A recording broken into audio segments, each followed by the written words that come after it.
Boa noite. Antes de tudo, eu queria apresentar para todo mundo o que é o Mulheres do Brasil. Mulheres do Brasil, ela é uma rede de protagonismo feminino e ela vem defendendo a liderança da mulher na construção de um país melhor. E é uma rede que tem tanto aqui no Brasil, que tem várias mulheres, milhares de mulheres que participam, como também tem no exterior, como o Vale do Silício, que tem mulheres que também participam de lá.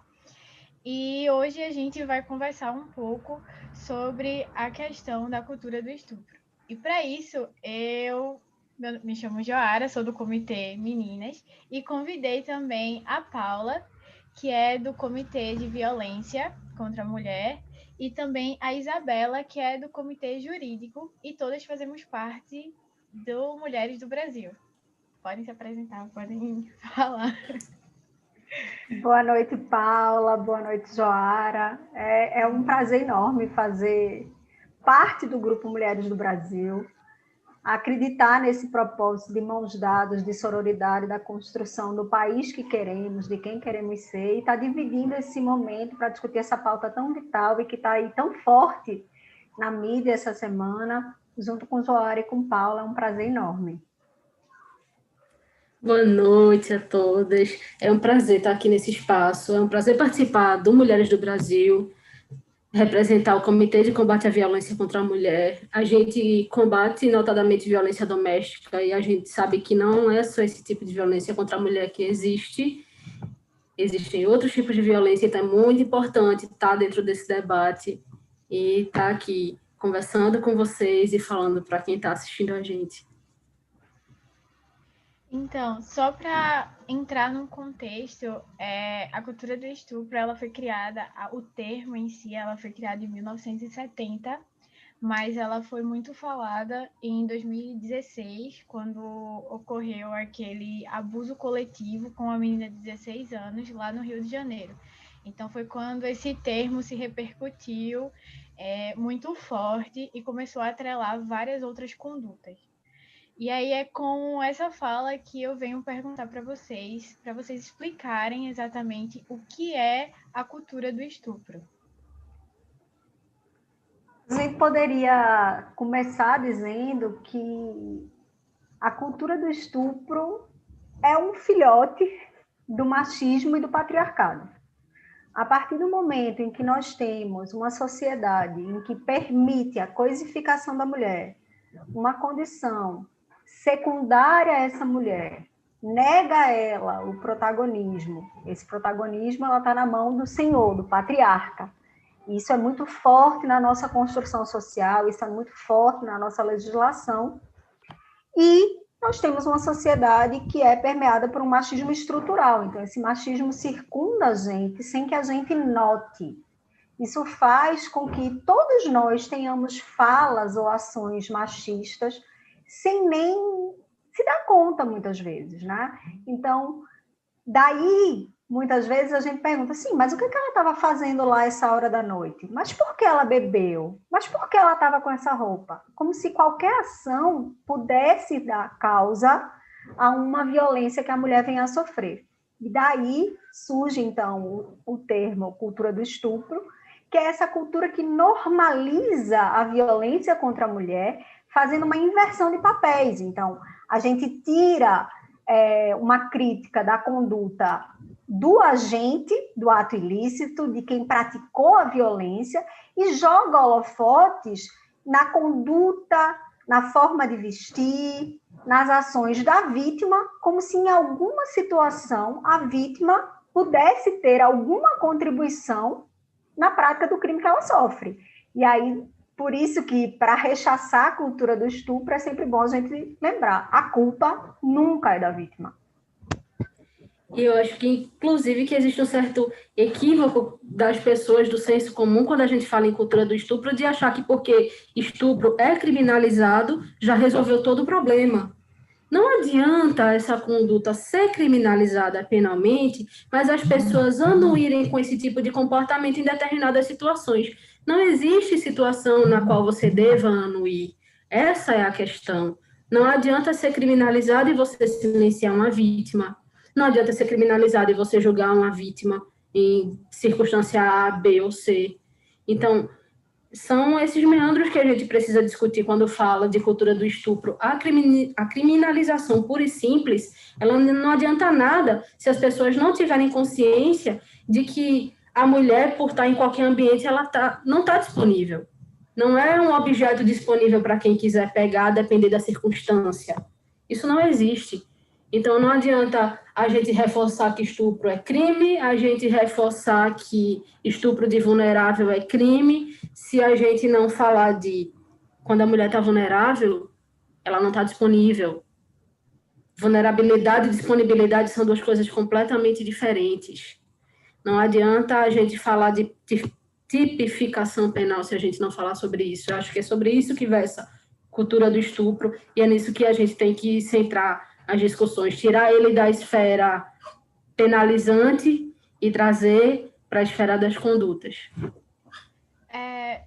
Quando eu estava pesquisando, e aí eu vi que eles falam de alguns mecanismos que acentuam mais essa cultura do estupro. Então, eu queria saber quais são esses mecanismos. Eu até vi que um dos exemplos é a questão da romantização pela televisão, pelos programas, quando fala na questão do estupro, ou quando passa alguma cena sobre essa questão. A gente poderia dizer que o primeiro gatilho, talvez ele seja até anterior. Quando eu educo meninos para serem pegadores e estimulo eles de que eles serão reconhecidos socialmente como homens pela sua masculinidade, que na verdade essa seria até uma masculinidade tóxica, né? Pois faz mal ao homem, faz mal à mulher e faz mal à sociedade.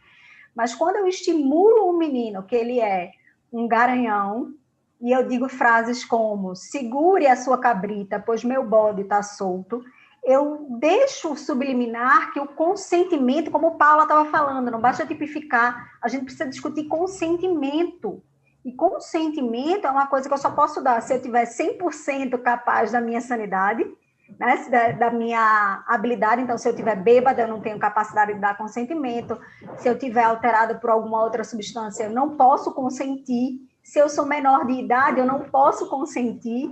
Então, a gente discute pouco consentimento, a gente estimula uma masculinidade em que o homem tem que pegar, o homem não pode dizer não, o homem precisa provar que é homem pelo número de mulheres que ele pega. E aí as meninas, pelo contrário, a gente vai e diz, não, você não pode dar demais, senão você vai ser desvalorizada. A gente tem uma pesquisa do IPEA que 68% dos homens no Brasil entendem que existe mulher para casar e mulher para não casar. Aí a gente vê, por exemplo, um filme que agora está no Netflix, bastante popular, 365 Dias, é um filme em que ele sequestra ela, abusa sexualmente dela, e no final todo mundo estava recomendando pelas cenas tórridas que o filme trazia.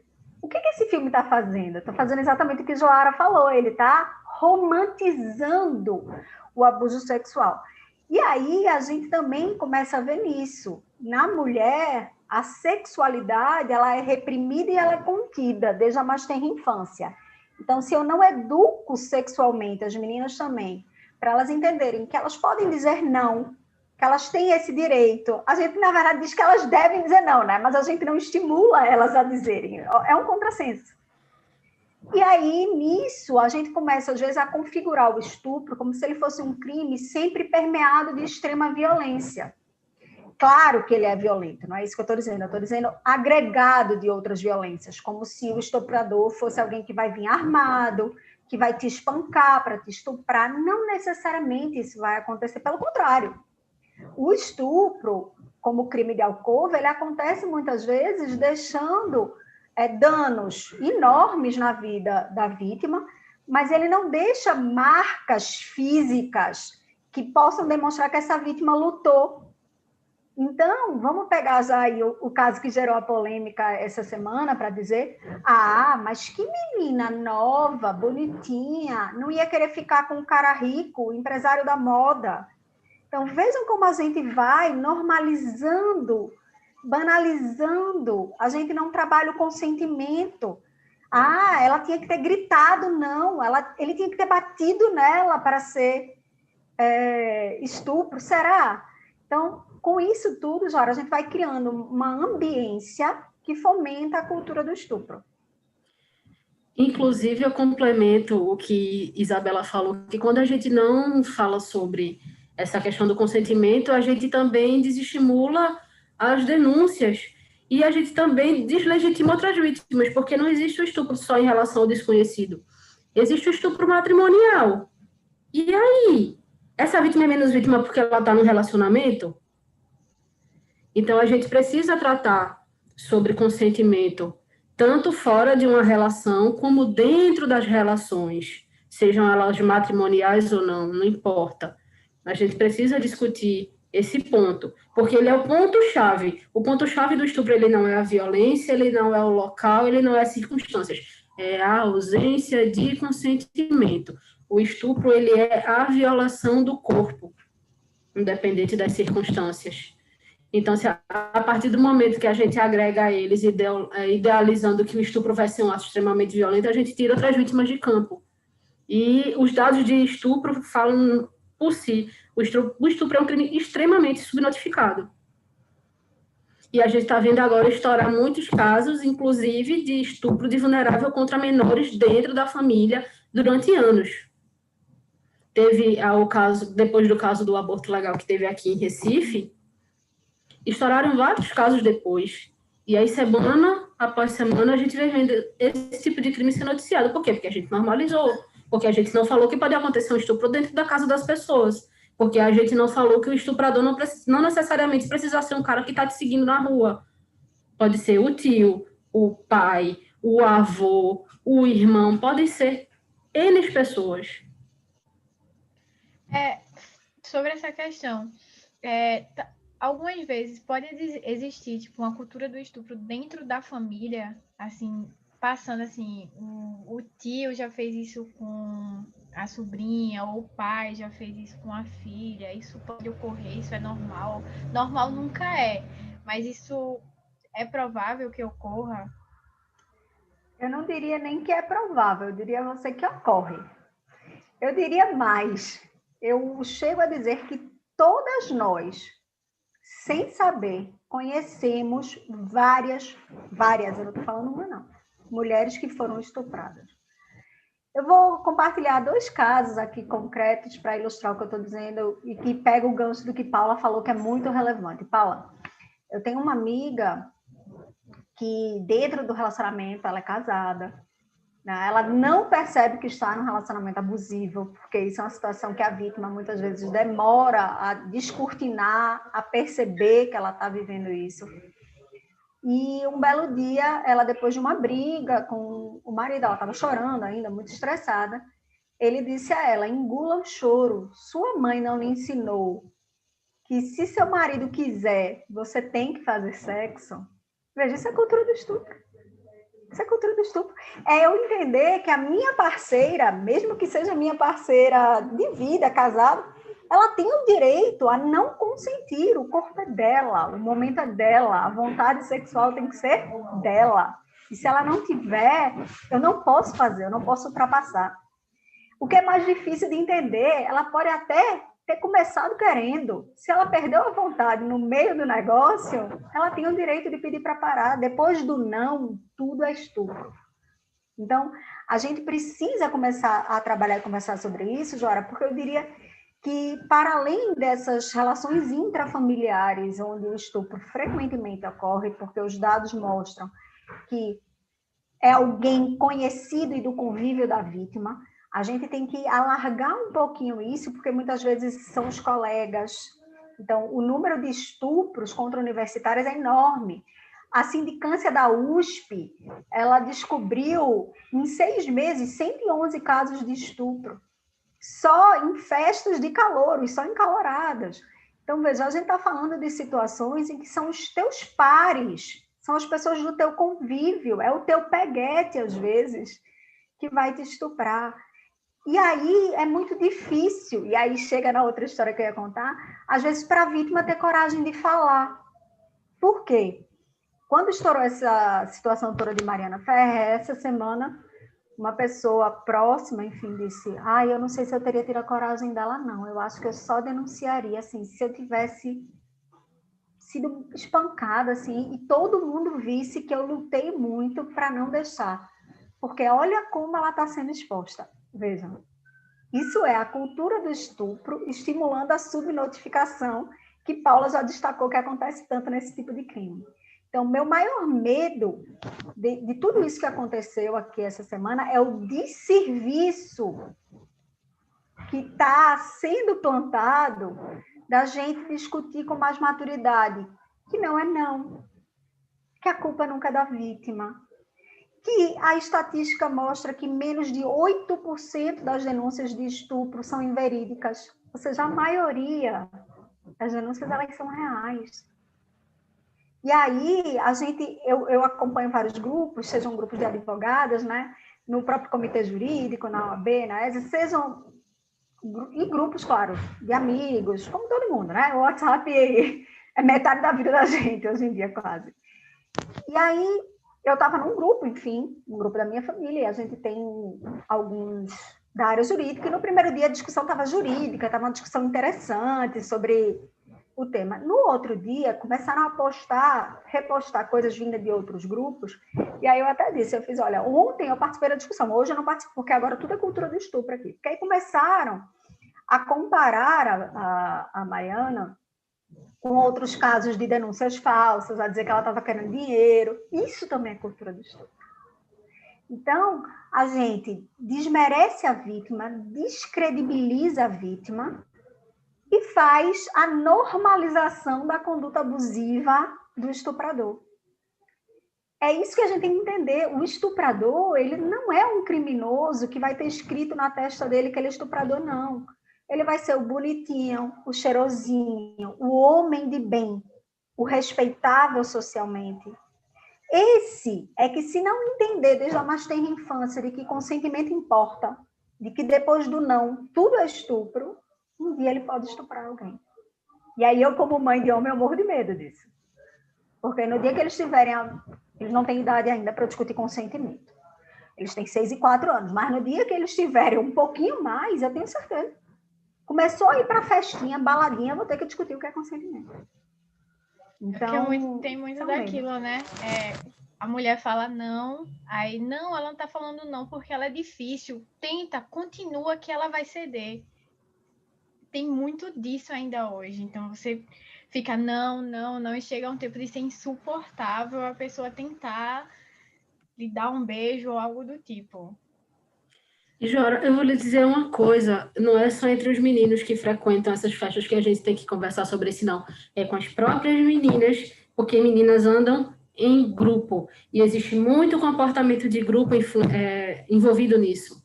Eu estava, ano passado, isso não faz muito tempo, ano passado eu estava no carnaval, estava com meu namorado, e a gente está sempre observando as coisas que acontecem ao redor.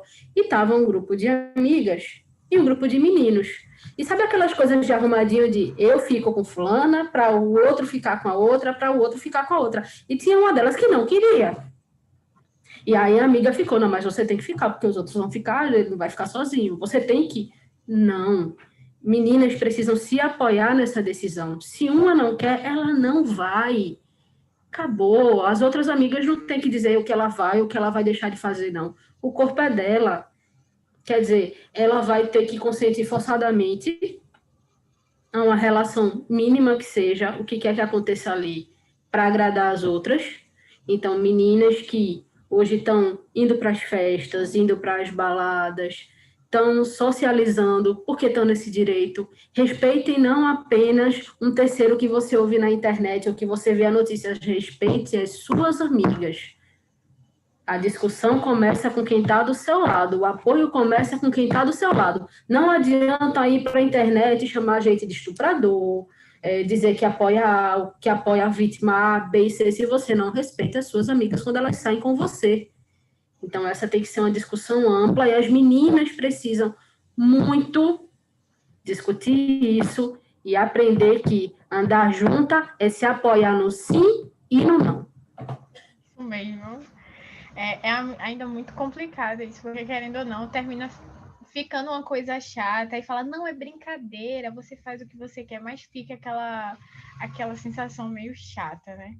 Mas continuando, no Brasil, eu queria saber, aqui no Brasil, a gente tem alguma assistência psicológica para essas vítimas?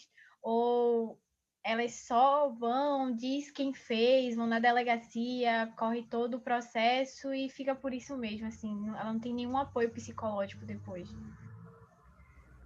Apoio psicológico, veja, acolhimento, isso foi criada uma rede de acolhimento para mulheres que sofrem estupro. Então, essa mudança legislativa que trouxe a desnecessidade de notificar, inclusive a delegacia, do direito aos coquetéis de abortivos e de medicamentos, né, para evitar todas as doenças sexualmente transmitidas, ela tem que ser dado pelo médico no momento em que a mulher chega e alega que sofreu estupro. E sem a necessidade da gente acionar nenhum dos outros sistemas. Por quê? Porque eu posso ter a consciência do que eu sofri, eu posso querer me cuidar fisicamente, mas não estar pronta emocionalmente para enfrentar o julgamento que virá. E aí, pegando o gancho do que Paula falou, e eu acho isso muito importante, a gente conversar para educar e mudar as posturas e as nossas posturas, muitas vezes. Nós, mulheres, por conta do machismo estrutural, muitas vezes nós somos as primeiras a julgar a vítima. Muitas vezes nós julgamos umas às outras pela roupa que usamos, pelo tipo de batom que usamos, pela iniciativa que gostamos ou não de tomar, porque tomar iniciativa com o homem muitas vezes é um temperamento. Às vezes a pessoa é mais desinibida, a pessoa está mais afim, e isso não faz a pessoa. Então, a gente tem que parar de usar esses termos umas com as outras, de fulana é galinha, fulana é fácil, fulana, olha como ela se veste, ela está querendo. Ninguém está querendo porque gosta de usar short curto, ninguém está querendo porque está com barriga de fora, ninguém está querendo não sentir calor. Em Recife, você está querendo não sentir calor, né? É a única certeza que eu tenho, mas a gente vai julgando umas às outras, e aí a gente não tem essa infraestrutura estatal para dar apoio psicológico, como você perguntou, e eu acho que a gente também não tem uma cultura em que nós conseguimos efetivamente praticar sororidade e sermos umas para as outras esse apoio. Muitas vezes nós somos as primeiras algozes umas das outras, muitas vezes nós somos o primeiro ponto de resistência a acolher a vítima do estupro, ou a vítima até na verdade, uma investida indesejada, porque o estupro, muitas vezes, ele começa com uma investida indesejada, né? Pegando o caso de Mariana Ferro, um dos pontos que tem a primeira filmagem é uma mulher que está levando ela lá na escada, lá para cima. Levou para acontecer o ato? Provavelmente não. Ou talvez, não, mas ela vai gostar. Mas ele é o gatinho. Mas todo mundo quer ficar com ele. Que história que ela não quer? Então, isso tudo socialmente sendo normalizado, ele dificulta tremendamente a vítima em criar coragem de contar e de denunciar o que aconteceu e, muitas vezes, em perceber a gravidade do que aconteceu. Por quê? Porque ela vai ser a primeira a se julgar também. Meu Deus, será que tem algo que eu fiz que deu cabimento a isso? Será que eu dei espaço a isso? Então, infelizmente, eu diria que apoio psicológico no Brasil a contento a gente não tem. Infelizmente. Inclusive, aqui em Recife, eu posso dizer que a gente ainda tem duas estruturas que são muito bacanas, que é uma no Hospital Agamenon Magalhães e a outra no Hospital da Mulher, que é o Centro Sony Santos, onde a mulher tem todo esse suporte de apoio, não apenas físico, mas psicológico. Lá no Sony Santos, ela pode fazer o próprio boletim de ocorrência, sem precisar se dirigir necessariamente a uma delegacia. Então, é uma estrutura pública que foi criada e que eu acho muito importante que a gente frise que dentro do Recife, pelo menos, ela existe. Agora, se você parte, por exemplo, para cidades do interior, saiu da região metropolitana, já é muito mais difícil de encontrar esse tipo de apoio. Ele não existe. Existem instituições filantrópicas. O próprio Mulheres do Brasil, por exemplo, tem o pessoal do Comitê de Saúde tem um projeto para apoiar vítimas de violência, mulheres vítimas de violência, e prestar esse apoio psicológico. Mas dentro da estrutura estatal, ele é muito mais deficitário. Existem alguns locais, pronto, Recife tem. Se você sair daqui para Cabo de Santo Agostinho, Escada, ou, enfim, Mata Norte, Sul, Agreste, já é muito mais difícil de encontrar. Via de regra, deveria ter. Existem os centros de assistência social específicos para esse tipo de finalidade, mas apoio psicológico específico, a gente não tem uma estrutura. Pegando gancho no que a Isabela falou sobre o caso da Mariana Ferrer, acho que todo mundo deve ter assistido um pouco do vídeo, né, de como foi que rolou toda a situação. E aí eu queria saber da opinião realmente de vocês, se aquilo foi uma conduta realmente de um advogado, de um promotor, mostrar as fotos do Instagram dela como se isso tornasse ela culpada do que ocorreu, e a forma que ela foi tratada, se isso realmente foi interessante, se aquilo foi legal, ou se realmente foi uma conduta totalmente errada para a profissão dele.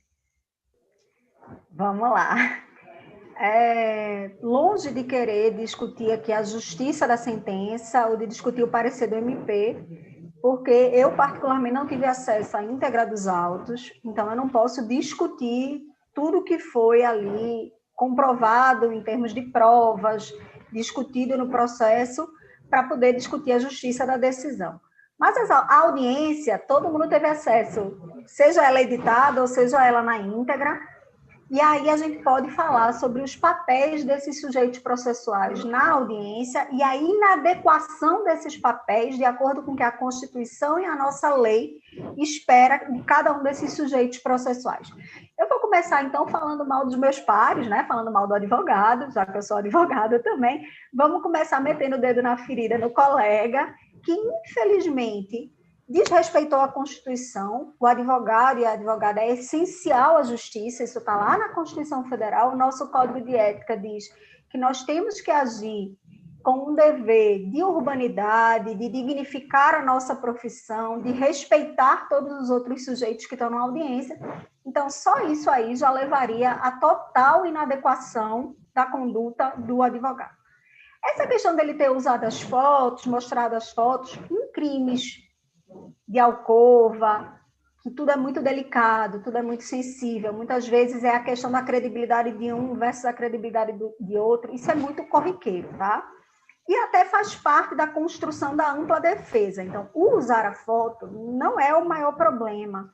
O maior problema é o que ele falava, é a valoração que ele fez dessa foto, é o quanto ele descredibilizou, humilhou. Eu não queria ter uma filha do seu nível, pare de chorar, que isso são lágrimas de crocodilo. Então, esse tipo de palavreado, ele exigia que os outros sujeitos processuais, fosse o Ministério Público, que tem um dever ali, além da função de persecução criminal do Ministério Público no processo penal, ele tem uma função de fiscal da lei, ele tinha uma função maior, que é de garantir a própria ordem jurídica. Então, ele deveria ter intervido. E o juiz, ele na verdade, dentro de uma audiência, alguém que detém o poder de polícia. Então, ele tem um dever de manter ali a urbanidade.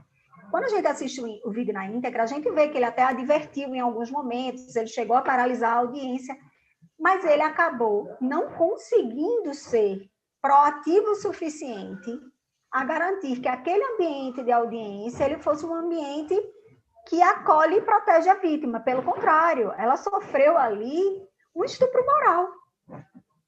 Tá? Então, isso é muito importante. Eu acho que Paula também pode contribuir um pouquinho aqui, né, Paula?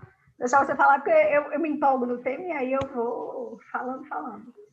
E eu assino embaixo de tudo que você falou a respeito do papel deles dentro daquela audiência. Eu fiquei, meu Deus do céu.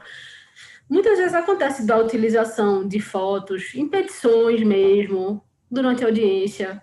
Se a gente disser que isso não acontece, a gente está mentindo dentro da prática jurídica. É muito comum quando a gente está tentando, às vezes, dizer que um é melhor ou pior do que o outro, a depender da situação, acaba utilizando esse tipo de artifício. Mas daí a você chegar numa audiência, você humilhar o outro, existem limites, mesmo dentro da discordância, eu acho que isso em qualquer discussão, existe limite, e o limite é o respeito ao outro. Você está ali diante de uma vítima, ela não era ela que estava sendo julgada, não. Ela era vítima da situação, vítima daquele crime. Ela não estava ali para julgamento. Não era ela que estava se avaliando se ia ser punida ou não. E o presidente o juiz que estava presidindo aquela sessão, permitir que ela fosse humilhada, humilhada de novo e continuar sendo humilhada. Isso é um ultraje ao próprio sistema penal, eu acho. Descredibiliza, quando um negócio desse vem à tona, descredibiliza o sistema penal, minha gente. Como um todo, porque as pessoas ficam pensando, se o mínimo que vem à tona é desse jeito, imagina o resto. Esse é o pensamento das pessoas, sabe?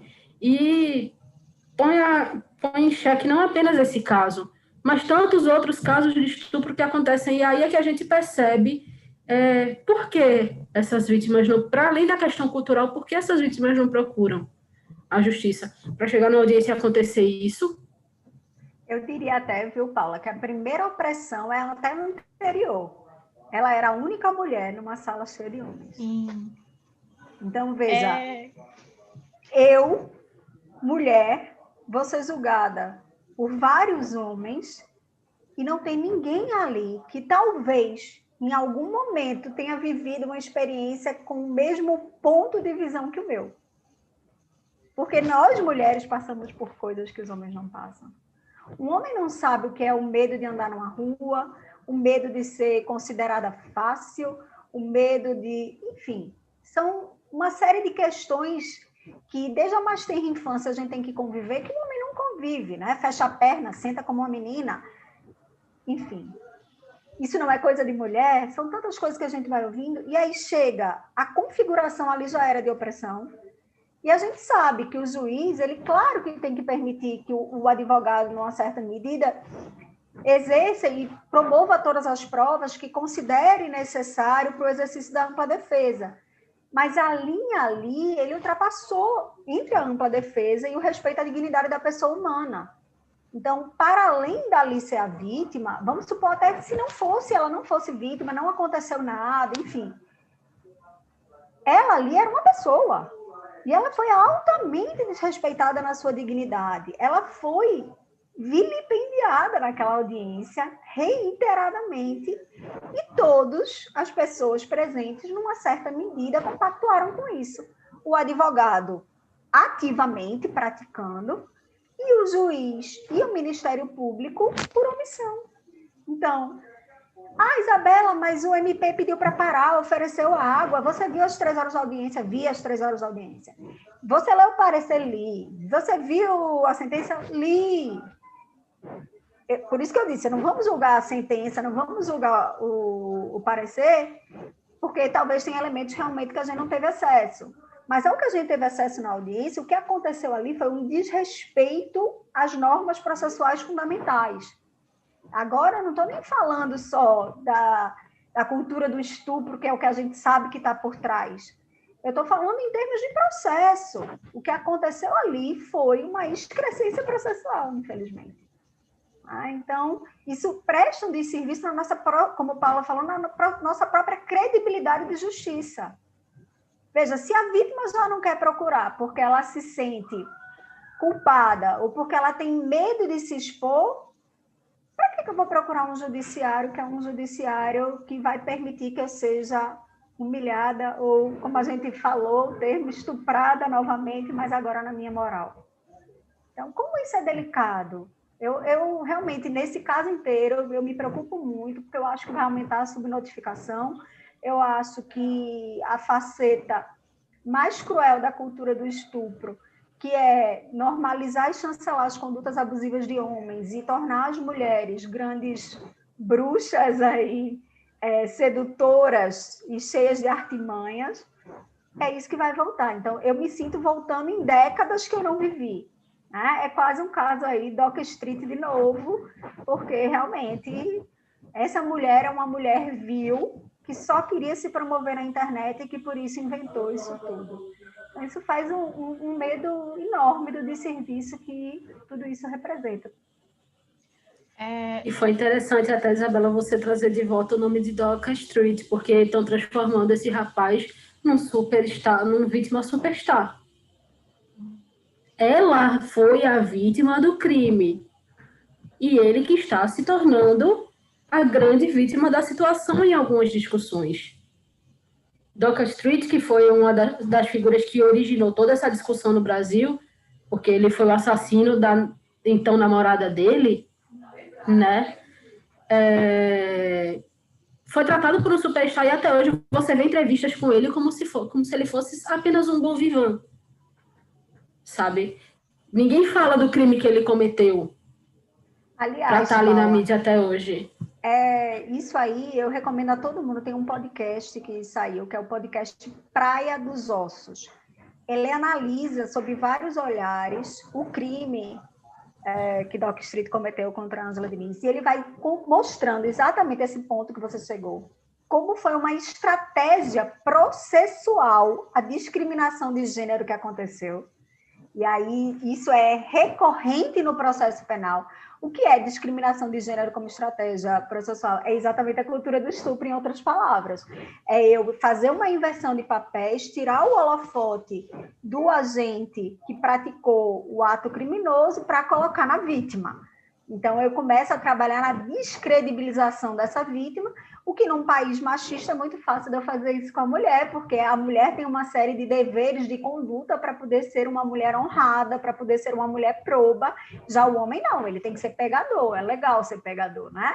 Não é isso que valoriza, né? Assim que a gente vai educando nossas crianças. Então, e aí o Praia dos Ossos, ele demonstra exatamente que foi uma criação. Nos 3 anos entre o crime e o início do julgamento do Doca Street, foi sendo construído uma imagem de bom vivant, Dom Juan e homem desejável, e a dela, uma imagem de louca, bêbada, drogada. Então, no Praia dos Ossos, tem uma frase que me marcou muito. Num país como o Brasil, é muita ousadia uma mulher achar que pode ser bonita, livre e feliz. A gente teve algumas perguntas e a primeira é de Majar Lemos. Ela pergunta assim, será que a atuação do juiz foi insuficiente a esse ponto? Eu acho que foi. Eu acredito que foi. Ele ultrapassou a linha. Veja, ele poderia ter mostrado as fotos, ele poderia ter utilizado até a discriminação de gênero como uma estratégia processual, que ele poderia. Ou seja, é recorrente, é comum, isso acontece? Acontece. Então, muitas vezes um advogado nem percebe o quanto isso tem de machismo estrutural por trás, o quanto isso é cultura do estupro, porque ele está dentro desse sistema sem indagar, ele normalizou isso tudo, então ele acredita que é assim que ele pode agir. Ele poderia ter pressionado um pouco a vítima, poderia, isso faz parte do jogo processual e da parte da construção da narrativa processual dele, mas ele não poderia ter chegado onde ele chegou, então ele ultrapassou a linha. Eu concordo, a linha é tênue, mas para mim é claramente que ele ultrapassou. Eu lembro que tem algumas pessoas nos grupos que começaram, não, quando eu vi só o vídeo editado, eu achava que ele ultrapassou. Quando eu vi o vídeo inteiro, eu mudei de opinião. Eu não mudei. Eu vi o vídeo inteiro e, pelo contrário, para mim está claríssimo de que a dignidade de Mariana ela foi desrespeitada durante a audiência, de que a postura do juiz foi insuficiente para garantir a urbanidade durante a audiência e de que o advogado, infelizmente, não respeitou o nosso código de ética. Infelizmente, ele não respeitou a dignidade da pessoa humana. Então, eu fico imaginando as pessoas assistindo aquele vídeo, imagina uma pessoa que sofre esse tipo de violência, vendo que a justiça brasileira não acolheu. E, na realidade, ele botou no lugar como se fosse a culpada e não a vítima. Então, você acha que, talvez por conta dessa repercussão, diminua a quantidade de pessoas que vá atrás de pedir um socorro e fique calada depois de uma violência dessa? E como é que a gente pode ajudar para que elas tenham voz de dizer, eu estou precisando de ajuda, por favor, me ajuda, e tenha esse acolhimento. Até a mulher, tipo, o grupo Mulheres do Brasil, como é que pode ajudar e como é que pode efetivar por essa causa, sabe? Eu acho que um momento como esse já é um passo nesse sentido. Eu acredito, e fiquei muito feliz de saber que temos o Meninas do Brasil também, porque nós precisamos capilarizar o máximo possível esse tipo de discussão acerca dos nossos direitos enquanto mulheres. A gente precisa realmente construir uma rede de olhar a sociedade por nossos olhos. Eu acho que o Grupo Mulheres do Brasil ele tem essa finalidade. Então, discutir, significar, porque aquilo que eu não conceituo, aquilo que eu não reconheço como existente, eu não combato. Então, a gente precisa se assumir enquanto machista, a gente precisa se assumir enquanto racista, a gente precisa se assumir enquanto classista, para poder se desconstruir. Porque se eu acho que não sou nada disso, que está tudo bem, eu não vou mudar. Então, eu preciso, e eu acho que o Grupo Mulheres do Brasil, de várias maneiras, com o Comitê Vozes, com o Comitê Jurídico, com o Comitê de Violência, de várias maneiras, ele consegue debater problemas e começar o trabalho que eu acho que faz a diferença. É ir aumentando o número de formiguinhas nesse exército. A gente precisa entender que é um trabalho de formiguinha, que vai demorar muito tempo, infelizmente, talvez, para a gente mudar tudo isso. Mas isso não pode nos desanimar. A gente tem que ir puxando umas às outras, a gente tem que ir dando as mãos, a gente tem que ir colocando realmente luzes onde há problemas, para que a gente possa, talvez, ter um futuro menos sombrio, para que a gente não tenha mais retrocessos assim. Paula, o que você acha? Eu concordo com você e eu complemento que numa situação como essa, que se chega num caso limite, como foi o caso dela, a gente tem a oportunidade de discutir a violência perpetrada dentro das instituições, que é uma coisa que nem sempre a gente consegue trazer luz sobre o assunto. Então, a gente consegue tirar da normalidade esse tipo de prática de descredibilizar, por exemplo, o outro, ainda que sendo vítima ou não, a gente consegue trazer luz sobre o comportamento do judiciário como um todo, dos juízes em audiência. Veja só, quando é que a gente ia estar conversando num grupo de mulheres sobre comportamento do juiz em audiência?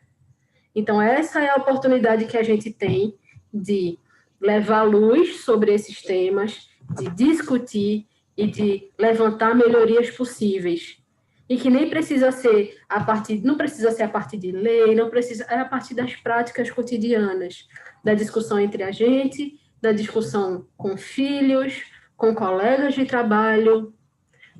Veja só, Isabela advogada, eu advogada, é uma chance que a gente está tendo de discutir esse tipo de prática dentro da categoria que a gente pertence.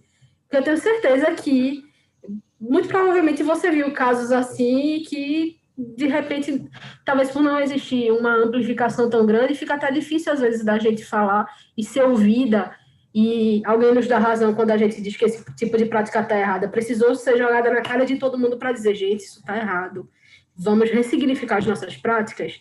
Então, é muito importante quando isso acontece, é inteligente e é bom que a gente aproveite para discutir, e o Grupo Mulheres do Brasil é muito importante nisso, de levar para meninas, a gente agora está no Meninas do Brasil, para as categorias às quais a gente pertence, e para vários outros setores, já que a gente tem diversos comitês, e essa discussão está sendo extremamente ampla.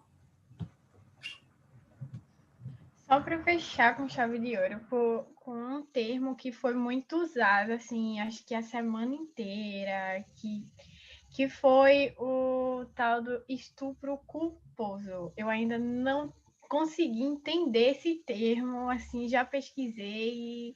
Existe esse termo ou foi algo totalmente criado assim na hora para poder dizer, não, ele fez sem querer, não foi porque ele quis, não. Não, não existe esse tipo penal. Eu não sou penalista, tá? Eu sou civilista, mas não existe o estupro. Ele é doloso, ele não existe essa modalidade culposa, porque a modalidade culposa é a modalidade exatamente de que eu não quis, mas aconteceu. Então, por exemplo, um homicídio. Às vezes eu não quis, mas eu posso praticar. Eu posso acabar tendo matado alguém sem ter tido a intenção de matá-lo, por exemplo. Mas o estupro não tem isso. Porque aí a gente volta à origem do que a gente estava discutindo. Se o estupro é tudo que acontece depois da falta do consentimento, se não teve consentimento, é estupro, então você está praticando um ato abusivo claramente. E, na verdade, até é importante a gente ponderar isso, de que a utilização do termo foi uma utilização da mídia, tá? Ela não está na sentença, não está no parecer do Ministério Público, eu estou só frisando isso para que a gente também não enfraqueça esse momento, alguém que esteja vendo dizendo, o Grupo Mulheres do Brasil está usando erroneamente. Não. Isso foi citado na sentença, na verdade, por uma transcrição da doutrina. Então, um doutrinador que, numa narrativa, num caso concreto, lá que ele estava dando de exemplo no livro, fala, isso seria estupro culposo, e isso foi transposto para a sentença, mas o juiz não concordou, ele não disse que era isso que estava acontecendo. Tá? Na verdade, entenderam que não havia provas suficientes ali de que ela não estava vulnerável. Foi muito mais discutido a vulnerabilidade ou não dela do que a existência de dolo ou não. Né? Então, essa modalidade não existe, realmente. E aí, na hora que começou a sair a notícia, todo mundo ficou, mas o que é isso? Porque quem é da área de direito pode não ser penalista como eu, mas tem uma certeza, estupro culposo não existe. E aí foi rodando, e eu acredito até que agora passado, apesar do erro jurídico que isso significa, eu acredito que trouxe mais holofotes para a questão. E aí, como Paula falou, a gente tem que aprender a fazer do limão uma limonada. Então, isso é um limão muito amargo, né? Muito indigesto, como a gente já apontou, mas vamos discutir o que é cultura do estupro, vamos discutir consentimento, vamos empoderar as mulheres, vamos empoderar as meninas, vamos mostrar que existe uma rede de apoio por trás, né? Para que a gente possa dizer que depois do não, tudo é estupro.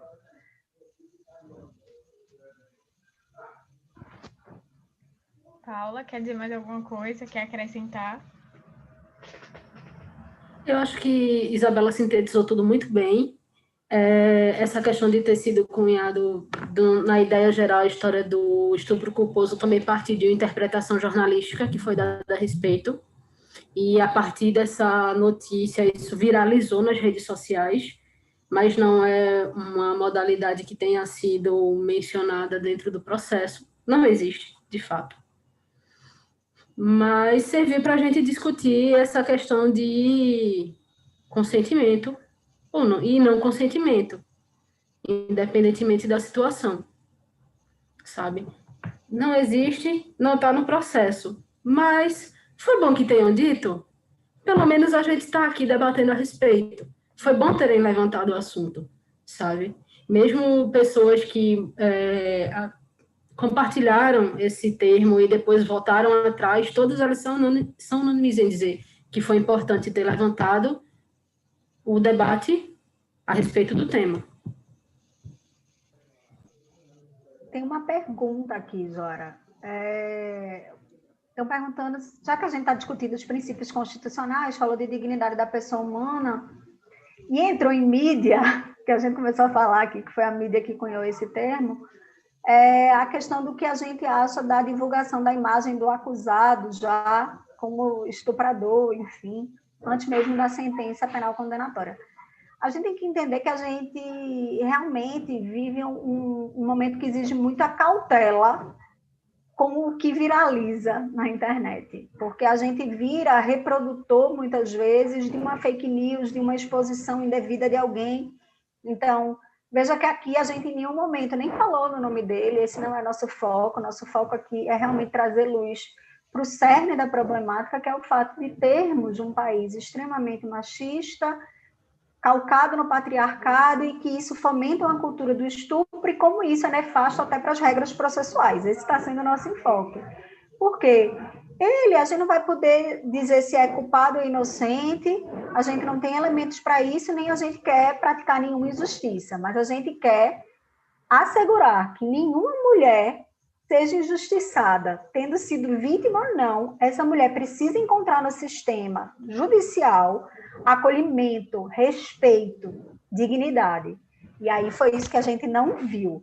Então, eu rechaço também publicações indevidas que desrespeitem a imagem de outra pessoa, mas o nosso foco aqui realmente é o que aconteceu dentro da audiência, dentro do processo, o que mostra como a cultura do estupro ela tem repercussões processuais indigestas na nossa sociedade.